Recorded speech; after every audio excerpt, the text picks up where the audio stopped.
एक लड़की जिसके जब पिता मर जाते हैं और पिता मरने के बाद जब वह परिवार आर्थिक संकट से गुजरता है, परेशानियों से जूझता है, तब उस 17 वर्षीय लड़की को लगता है कि उसने परिवार को सपोर्ट करने के लिए घर से बाहर निकलना चाहिए। और जब वह लड़की काम की तलाश में घर से बाहर निकलती है, तो घर से बाहर निकलते ही दरिंदों ने उसको घेर लिया। ना सिर्फ उसको घेरा, बल्कि उसकी इज्जत आबरू को तब तक लूटा जब तक कि उसकी जिंदगी बर्बाद न हो गई। जी हाँ दोस्तों, आज हम आपको इस सच्ची घटना में एक ऐसी कहानी सुनाने वाले हैं जिसमें एक 17 वर्षीय हंसती खिलखिलाती लड़की की जिंदगी कुछ दरिंदे बर्बाद कर देते हैं, तबाह कर देते हैं। और इस जिंदगी को बर्बाद करने में पुरुषों से ज्यादा अहम रोल एक महिला का होता है। एक ऐसी महिला जिसने दूसरी महिला की जिंदगी बर्बाद कर दी। यह छोटी सी 17 वर्षीय लड़की कौन थी, कहां की रहने वाली थी, आखिर क्या हुआ था इसके साथ, और वह महिला जिसने 17 वर्षीय लड़की की जिंदगी बर्बाद कर दी, आखिर वह महिला कौन थी और उसने ऐसा क्या कर दिया जिससे उस लड़की की जिंदगी बर्बाद हो गई। जी हाँ दोस्तों, हम कहानी में आगे बढ़ते हैं उससे पहले मैं अर्जुन सर आप सभी दर्शकों से हाथ जोड़कर यह प्रार्थना करता हूं कि आप हमारे चैनल पर पहली बार आए हो तो प्लीज हमारे चैनल को सब्सक्राइब करें, वीडियो को लाइक करें और इस कहानी से दूसरे लोग भी कुछ सीख लें। इसलिए इस कहानी को अपने मित्रों के पास, अपने जानने पहचानने वालों के पास शेयर अवश्य करें। दोस्तों, दरअसल हुआ कुछ ऐसा कि एक 17 वर्षीय लड़की जो कि दिल्ली की रहने वाली थी, उस लड़की के पिता की अकस्मात मौत हो जाती है और पिता का साया सर से उठने के बाद परिवार एक आर्थिक तंगी से जूझने लगता है, क्योंकि परिवार को सपोर्ट करने के लिए हमेशा पुरुष आगे रहते हैं। पुरुषों को उनके बचपन काल से उनके माता पिता, उनके भाई बंधु, उनके परिवारीजन ये समझाते रहते हैं कि बेटा तुम पुरुष हो और आगे चलकर भविष्य में आपने परिवार संभालना है, बहुत सारा पैसा कमाना है। वहीं दूसरी तरफ बेटियों को घर को साफ सुथरा कैसे रखना है, घर की साज सज्जा कैसे करनी है, खाना कैसे पकाना है, कपड़े कैसे पहनने हैं, दूसरों के साथ अच्छा व्यवहार कैसे करना है, ये सब संस्कार सिखाए जाते हैं। क्योंकि पिता का साया सर से उठ चुका था, इसलिए यह 17 वर्षीय लड़की मजबूर हो जाती है कि वह घर से बाहर निकले। दर्शकों, इस लड़की के साथ एक ऐसा घिनौना कृत्य होता है जिसे आप सुनेंगे तो आप सोचने पर मजबूर हो जाएंगे और मैं आपको विश्वास दिलाता हूं कि आपकी रूह कांप जाएगी। दरअसल इस कहानी को सुनाते समय हम आपको इस लड़की का पूरा एड्रेस, इसका नाम, पता ये सब बताने वाले नहीं, क्योंकि हम नहीं चाहते कि हम किसी की जिंदगी पर कीचड़ उछालें और उस लड़की की पहचान को छुपाने के लिए ये सब हमको करना पड़ रहा है। दोस्तों, दरअसल जब वो लड़की घर को सपोर्ट करने के लिए, आर्थिक स्थिति को थोड़ा मजबूत करने के लिए, ताकि घर का खाना खर्चा चलता रहे और उसका एक छोटा भाई और एक छोटी बहन दोनों स्कूल जा सकें, कम से कम अपनी प्राथमिक शिक्षा प्राप्त कर सकें, ताकि आगे चलकर जीवन में उन्हें कोई अंगूठा छाप न कह सके, कोई अनपढ़ न कह सके, इसलिए वह लड़की मजबूर होकर घर से बाहर निकलती है और वो काम तलाशती है। काम तलाशने के एवज में उसे एक अपार्टमेंट में एक अच्छे से व्यक्ति के यहां, अमीर व्यक्ति के यहां काम मिल जाता है और उस लड़की को काम यह मिला कि उसने उस व्यक्ति के घर की साफ सफाई रखनी है, पोंछा लगाना है, खाना पकाना है, कपड़े साफ करने हैं। ये सब जिम्मेदारी उस लड़की को मिली। लड़की काम पाकर बहुत खुश थी। हालांकि काम तो बहुत था, लेकिन मजबूरी के आगे उस लड़की ने अपना सर झुका दिया था। जब वह लड़की प्रतिदिन काम पर जाने लगी तो परिवार की जो आर्थिक तंगी थी वो धीरे धीरे कम होने लगी। मां भी जैसे तैसे दूसरों के यहाँ झाड़ू बर्तन करके वो भी परिवार को सपोर्ट करती थी। दोस्तों, इस 17 वर्षीय लड़की को काम करते करते 4 से 5 महीने गुजर जाते हैं। तभी 4 से 5 महीने बाद एक नौजवान लड़का जिसकी उम्र 24 से 25 साल रही होगी, वह उस लड़की का पीछा करने लगता है और बार बार उस लड़की से प्रेम का इजहार करता है, उसके सामने अपने प्रेम का प्रस्ताव रखता है और वो बार बार उससे कहता है कि मैं उससे बहुत प्यार करता हूँ, वो उसको बहुत अच्छी लगती है, वह दिखने में बहुत खूबसूरत है, उसके समान दुनिया में कोई दूसरी लड़की नहीं। दरअसल ये आशिक मिजाज लोग होते ही ऐसे हैं। पहले तो लड़कियों को उनकी तारीफ करके उन्हें फंसाते हैं अपने प्रेम जाल में और उसके बाद उनके साथ खेलते हैं, उनके साथ घिनौना कृत्य करते हैं और जब उनका जी भर जाता है तो उन्हें बीच मझधार में छोड़कर निकल जाते हैं। हुआ भी कुछ ऐसा ही इसमें। जब वह लड़की के सामने बार बार अपने प्रेम का इजहार करता था तो वह लड़की बार बार एक ही बात कहती थी, मैंने आपसे प्यार नहीं करना है, मैंने अपने परिवार को सपोर्ट करना है, मेरे पिता दुनिया छोड़कर जा चुके हैं, इस समय जिम्मेदारी मेरे ऊपर है और जब मैं अपना काम छोड़कर तुमसे इश्क लड़ाने लगूंगी तो मेरा परिवार कैसे चलेगा। लेकिन वह लड़का हरगिज नहीं मानता और उस लड़की को मजबूर कर देता है। दोस्तों कहते हैं ना कि अगर व्यक्ति लगातार कोशिश करता रहे तो पत्थर भी पिघल जाता है और यही हुआ है 17 वर्षीय लड़की के साथ। कहीं ना कहीं उसको भी लगने लगा था कि ये लड़का जब मुझे इतना प्रेम करता है तो ये शायद मुझे कभी धोखा नहीं देगा, मुझे जिंदगी भर बहुत खुश रखेगा और वह उस लड़के के प्रेम के प्रस्ताव को स्वीकार कर लेती है। धीरे धीरे वक्त गुजरता है, वो लड़का उससे आए दिन मिलता था, उससे बातचीत करता था। एक दिन लड़का उस लड़की के सामने अपने शादी का प्रस्ताव रखता है और उससे कहता है कि अब हम दोनों लोगों को अपनी दुनिया बसा लेनी चाहिए, एक दूसरे से शादी कर लेनी चाहिए। तुम्हारी आर्थिक स्थिति भी बहुत खराब है, मैं तुम्हें विश्वास दिलाता हूं, ना मैं सिर्फ तुम्हारा सहारा बनूंगा बल्कि तुम्हारे परिवार का भी सहारा बनूंगा और जो भी परिवार की आर्थिक तंगी है उसमें मैं अपनी पूरी भूमिका निभाऊंगा। नादान सी लड़की उस लड़के की इस करतूत को समझ नहीं पाई, उसकी चाल को समझ ना पाई और उस लड़की ने शादी के लिए हां कर दिया। चूंकि लड़का अन्य जाति से बिलोंग करता था और कास्ट सिस्टम सोसाइटी में हावी रहता है, इसलिए उस लड़की को लगा कि उसकी मां, उसके समाज के लोग उसे शादी करने की अनुमति तो नहीं देंगे, इसलिए वह लड़की प्रेम में आकर भावावेश होकर उस लड़के के साथ अपना घर छोड़कर भाग जाती है। जब वह लड़की भाग जाती है तो वह उस इलाके को छोड़कर दिल्ली के एक दूसरे इलाके में पहुंच जाती है जहां लड़का किराए पर एक कमरा लेता है और उसी कमरे में दोनों लोग रहने लगते हैं। महीना 2 महीना जैसे तैसे गुजरता है, उसके बाद लड़की के सामने उस कमरे पर भी आर्थिक संकट जब छा जाता है तो वह लड़की अपने प्रेमी से कहती है, घर में बैठकर इस प्रकार गुजारा नहीं होगा। आप तो बोलते थे कि ना मैं सिर्फ आपको सपोर्ट करूंगा बल्कि आपकी फैमिली को भी सपोर्ट करूंगा, मेरा परिवार तो जानता रहा 2 महीने से मैं आपके साथ हूं, न जाने मेरे परिवार की क्या हालत होगी, मेरी मां, मेरे भाई, मेरी बहन न जाने किस बदहाल जिंदगी को जी रहे होंगे। उनकी बात छोड़िए, आपने तो मेरी भी जिंदगी तबाह कर दी। अगर आपने परिवार को सही ढंग से चलाना है, जिंदगी को बेहतर ढंग से जीना है तो आपने काम तलाशना होगा, आपको काम करना होगा। जब लड़की ने यह सब बात उस लड़के से कही तो वह लड़का धन कमाने के लिए मजबूर हो गया। वह काम की तलाश में दिल्ली के भिन्न भिन्न फैक्ट्रियों में घूमता है पर उसे कोई काम नहीं मिलता। इधर कमरे का किराया, राशन पानी, बिजली का बिल, ये तमाम चीजें उसको सता रही थी।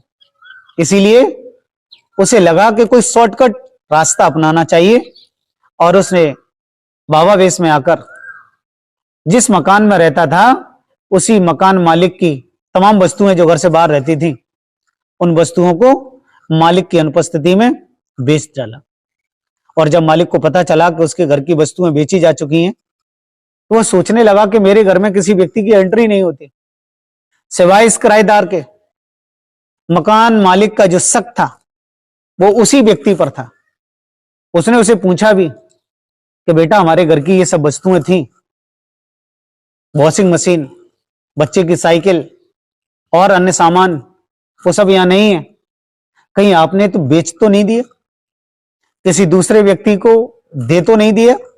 लेकिन वह लड़का हर बार मना करता रहा। उसने कहा अंकल जी ये सब मैं क्यों करूंगा, मैं तो आपके परिवार का सदस्य हूं। लेकिन मकान मालिक का जो शक था वो उस पर बहुत गहरा था। उसे अटूट विश्वास था कि सिवाय इस लड़के के दूसरा कोई काम कर ही नहीं सकता। इसलिए वो मजबूर होकर संबंधित अपने थाना स्टेशन जाता है, पुलिस स्टेशन जाता है और वहां के जो इंस्पेक्टर साहब होते हैं उनको पूरी कहानी सुनाता है और एक एफआईआर दर्ज करा देता है। पुलिस जब उसको अरेस्ट करती है और थाने ले जाकर उससे पूछताछ करती है तो प्रथम दृष्टया तो वह मना करता रहता है, लेकिन पुलिस ने जब थोड़ा सा अपना कड़ा रुख अपनाया तो वह बहुत जल्दी टूट गया और उसने सच कबूल कर लिया और उसने कहा कि मैं मजबूर था, मैंने भाड़ा चुकाना था, जो राशन पानी में दुकान से लाता था उस दुकान की उधारी हो गई थी और उस उधारी के दबाव में मजबूरन मैंने अपने मकान मालिक का सामान बेच दिया। लड़की भी थाने पहुंच चुकी थी। जब पुलिस ने कहा कि अब हम आपको जेल भेजने वाले, तो वह लड़की अपने मकान मालिक के पैरों को पकड़कर गिड़गिड़ाने लगी और उसने हाथ जोड़कर कहा, मालिक साहब, मैं अपनी पति की तरफ से मैं माफी मांगती हूँ। मैं मानती हूँ कि इसने ये सब काम किया है, लेकिन इस बात की मुझे जानकारी नहीं थी, वरना हरगिज में इसे करने नहीं देती। हालांकि मकान मालिक भी उस लड़की के व्यवहार से बहुत खुश रहता था, इसलिए उस लड़की पर तरस खाकर उसने इंस्पेक्टर साहब से कहा कि साहब इसको जेल भेजने की कोई जरूरत नहीं है, सुधर जाएगा ये। और इस घटना के बाद वह लड़का अपनी पत्नी के साथ एक बार फिर उसी मकान मालिक के घर पर आ गया, कमरे पर आ गया। मकान मालिक ने उस लड़के को हिदायत दी कि अगर आज के बाद तुमने किसी भी प्रकार की कोई गतिविधि की तो अब की बार मैं तुम्हें बिना जेल भिजवाए नहीं मानूंगा। लड़की ने भी उसको समझाया कि आपको ये शॉर्टकट रास्ता अपनाने की कोई जरूरत नहीं। दुनिया के न जाने कितने लोग अपने आर्थिक तंगी की वजह से चोरी का रास्ता क्या अख्तियार कर लेते हैं, शॉर्टकट रास्ते अपनाते हैं। ये सब करने की कोई आवश्यकता नहीं। उस समय कुछ पल के लिए जरूर महसूस होता है कि मैंने बिना मेहनत किए थोड़ा सा धन कमा लिया, लेकिन उसका अंत बहुत बुरा होता है। दोस्तों, एक दिन की बात है, एक आंटी जिनकी उम्र महज 40 से 45 साल रही होगी, जब उस मकान मालिक के उस घर के सामने से गुजरती हैं तो दरवाजे पर उस लड़की को बैठा हुआ देख लेती हैं। जैसे उस लड़की पर नजर पड़ती है तो आंटी उस महिला से कहती हैं, उस लड़की से कहती हैं कि तुम यहां कैसे हो? तो उसने बताया कि मैं हाँ यहीं किराए पर रहती हूँ। दरअसल उस लड़की का जो पति था, उसके पति की कुछ रिलेटिव लगती थी ये महिला। तो उसने कहा कि बेटा आप यहां रहती हो, आपको यहां रहने की कोई जरूरत नहीं, आप मेरे साथ मेरे घर में रहो और मैं तुम्हारे पति को भी बोल दूंगी, वो मेरा रिश्तेदार भी है और आप लोग मेरे घर में रहिए। जब शाम को पति आया तो उसने पूरी उस आंटी की कहानी सुनाई। उसने कहा कि एक आंटी आई थी आज और वो उन्होंने हमको बोला कि आप हमारे घर में रहो, हम आपको काम भी देंगे। तो लड़के ने कहा हाँ वो हमारे रिलेटिव हैं और वो ठीक कहती हैं, हम 1 से 2 दिन बाद ये कमरा खाली करके और आंटी के घर में चले जाएंगे, उनके रूम पर रहने लगे। हुआ भी ऐसा ही। 3 से 4 दिन बाद वो लड़का अपना सामान पूरा कलेक्ट करता है और गाड़ी में उसको लोड करके आंटी के घर पहुंच जाता है और वहां पर वो लोग रहने लगते हैं। आंटी ने उस लड़के को अपने मकान से लगभग 5 किलोमीटर दूर एक कैंटीन थी, उस कैंटीन में उसको जॉब दिला दिया। लड़का सुबह निकल जाता, पूरे दिन काम करता और शाम को घर वापस आता। दूसरी तरफ जो लड़की थी वह रूम पर अकेली रहती थी। धीरे धीरे जब वक्त का पहिया गुजरा तो वह लड़की प्रेग्नेंट हो गई। 1 महीने की प्रेगनेंसी थी। लड़की मोस्टली अपना रेस्ट करती थी क्योंकि उसने प्रेगनेंसी को बचा के रखना था। ऐसी हालत में बहुत ज्यादा शरीर पर लोड लेने की कोई आवश्यकता नहीं थी, काम करने की कोई जरूरत नहीं थी, इसलिए वह लड़की हमेशा अपने रूम में लेटी रहती थी, आराम किया करती थी। जो आंटी वह महिला जिसे हम आंटी कह रहे हैं, जो कि मकान मालिक थी, उसने अपने लड़के के साथ मिलकर एक ऐसी योजना बनाई, एक ऐसी प्लानिंग रची जिसे आप सुनेंगे तो दांतों तले उंगली दबा लेंगे हम। उस महिला की योजना के अनुसार उस आंटी का लड़का उस लड़की के कमरे में प्रवेश करता है और प्रवेश करते ही उस लड़की के साथ छेड़छाड़ करने लगता है। जैसे ही उस लड़के ने छेड़छाड़ की, वह महिला उस लड़के का विरोध करने लगी और उसने आंटी को बहुत तेज आवाजें लगाई। वह महिला भी वहां जल्दी से पहुंचती है और पहुंचते ही वो अपने मोबाइल का कैमरा ऑन करती है और एक वीडियो रिकॉर्ड करने लगती है। वह लड़का लगातार उस लड़की के कपड़े उतारे जा रहा था, उसके साथ बदसलूकी करता जा रहा था और वह लड़की चिल्लाई जा रही थी, उसका विरोध करती रही। वह लड़का हरगिज नहीं माना और उस लड़के ने अपनी ही मां के सामने उस लड़की को निर्वस्त्र कर दिया और निर्वस्त्र करने के बाद उसके साथ उसने घिनौना खेल भी खेला और उस पूरे खेल को उस आंटी ने अपने मोबाइल में कैद कर लिया। और कैद करने के बाद उसने उस वीडियो को उस लड़की के पति के पास भेज दिया। जैसे उस लड़के ने उस वीडियो को देखा, वो एकदम आग बबूला हो गया और उसने कहा कि ऐसा हरगिज नहीं हो सकता। तो वह लड़का शाम को जब घर वापस आता है तो उस लड़की से कहता है कि सब क्या है। तो वो लड़की कहती है कि आंटी के लड़के ने मेरे साथ गलत किया, मैंने इसका बहुत विरोध किया था। जब आंटी से बात होती है तो आंटी बताती है कि तुम्हारी जो पत्नी है वो बहुत गलत है, इसने मेरे लड़के को प्रेम जाल में फंसाया, मैंने इस वीडियो को चुपके चोरी बनाया हुआ है। जब हकीकत सामने आई है, जब सच्चाई सामने आई है तो ये मुकर रही है सच्चाई से, तुमसे झूठ बोल रही है। और बेटा मैं तुम्हें एक सच्चाई और बता दूं। और आंटी उस महिला के पति को बताती है कि इसकी जो प्रेगनेंसी थी इसकी उसने अबॉर्शन करा दी है और यह अबॉर्शन इसलिए कराई है क्योंकि ये तुम्हारे साथ जो इसने शादी का जो इस लड़की ने जो शादी की है वो शादी नहीं, सिर्फ एक ढोंग था। दरअसल ये तुम्हारे बच्चे की मां बनना ही नहीं चाहती। जैसे उस लड़के को आंटी ने सब बताया, उस लड़के ने भी आंखें बंद करके उस पर विश्वास कर लिया और उस लड़के ने उस महिला से कहा कि तूने मेरे साथ धोखा किया है, इसलिए तू मेरी पत्नी हरगिज नहीं रह सकती। और इतनी बात कहकर उसने अपना बैग लिया, अपने कपड़े उस बैग में पैक किए और हमेशा हमेशा के लिए उस कमरे से चला गया। दोस्तों उसके बाद उस लड़के ने कभी पलटकर नहीं देखा, उस रूम पर कभी नहीं आया। उसने कभी सोचा नहीं कि जिस लड़की को वह भगाकर लाया था, जिसके साथ उसने प्रेम विवाह किया, उसी लड़की को उसने बीच मझधार में छोड़ दिया। अब लड़की मजबूर थी, बेबस थी, लाचार थी, करती तो क्या करती। उधर आंटी ने उस महिला के पति के जाने पर एक और बड़ा षड्यंत्र रचा और उस षड्यंत्र के तहत जो महिलाओं के एजेंट्स होते थे उन एजेंट से वो मिलती है और उस लड़की की शादी की योजना बनाती है। वह नए नए ग्राहकों को उसके एजेंट तलाशते, 20,000, 50,000, 1 लाख जैसा भी क्लाइंट से मिलता उस रुपए को वह आंटी रख लेती और उस लड़की की शादी किसी न किसी पुरुष के साथ करा दी जाती। जब लड़की अपना घर छोड़कर आई थी वह समय था 4 अप्रैल 2023 और 4 अप्रैल 2023 से मार्च 2024 तक 1 वर्ष का समय भी नहीं बीता था पूर्ण रूप से, तब तक उस आंटी ने उस लड़की की लगभग 12 जगह शादियां कराई।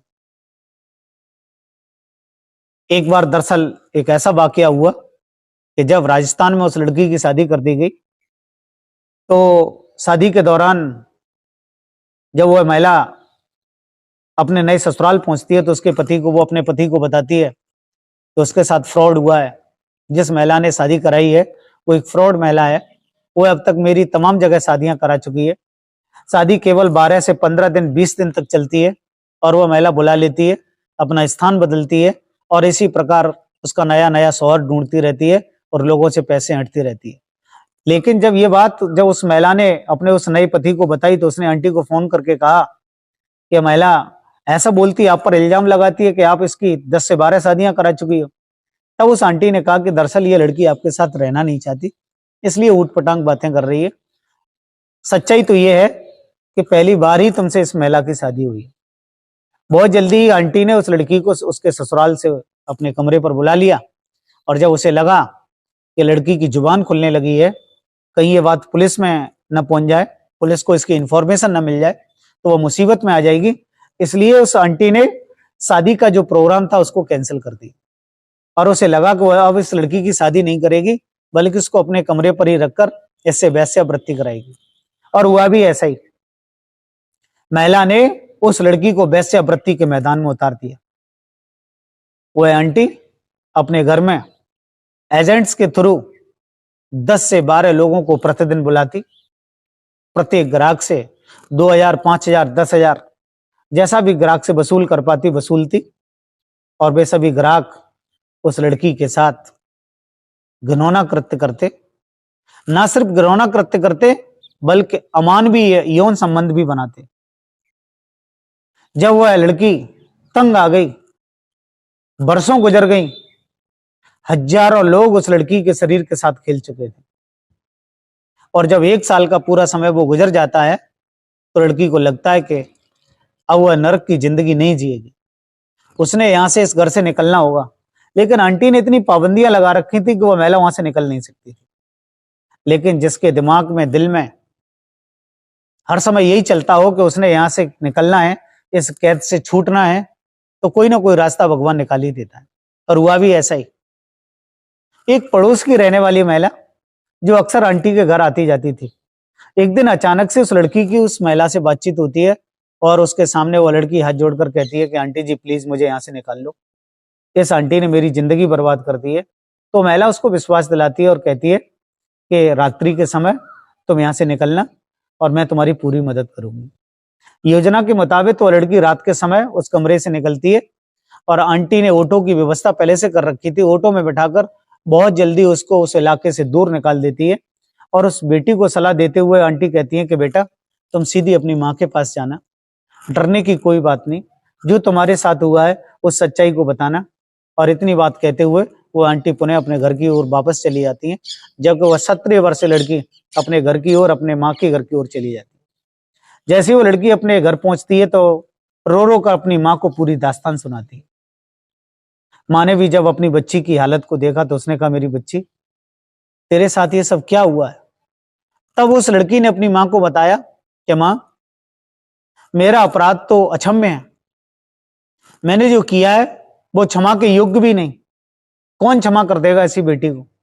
मैंने बिना बताए आपसे, मैंने आपको बिना बताए एक लड़के से शादी की, उस लड़के ने मुझे बीच मझधार में छोड़ दिया, और जिस आंटी के पास उस लड़के ने मुझे छोड़ा उस आंटी ने मेरी लगभग 12 जगह शादियां कराई, और जब उस शादियों से भी उसका पेट नहीं भरा तो उसने मुझे वेश्यावृत्ति के बाजार में उतार दिया। 10 से 12 लोग मेरे साथ रोज घिनौना कृत्य करते थे, उन्होंने मेरी हालत बद से बदतर करके रख दी।